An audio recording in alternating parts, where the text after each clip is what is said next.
اس وقت ہمارے لیے ریڑھ کی ہڈی ہے دارُ العلوم دیوبند۔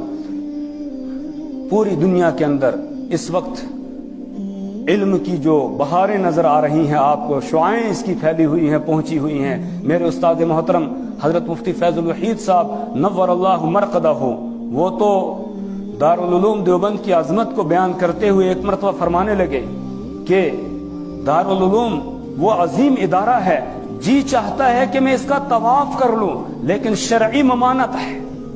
شریعت میں طواف صرف بیت اللہ کا ہو سکتا ہے اور کسی جگہ کا طواف جائز نہیں ہے، لیکن کہا اس ادارے کی عظمت کو سلام ہے، میرا جی چاہتا ہے کہ میں اس کا طواف کروں لیکن کر نہیں سکتا ہوں۔ کیوں؟ اس لیے کہ شریعت نے جائز نہیں رکھا ہے۔ شریعت میں طواف صرف کس کا ہوگا؟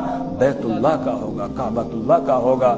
اور جو آپ دیکھ رہے ہیں آج جتنے یعنی لاکھوں شاخیں ہیں اس ادارے کی، دنیا بھر کے اندر لاکھوں شاخیں ہیں، ہر جگہ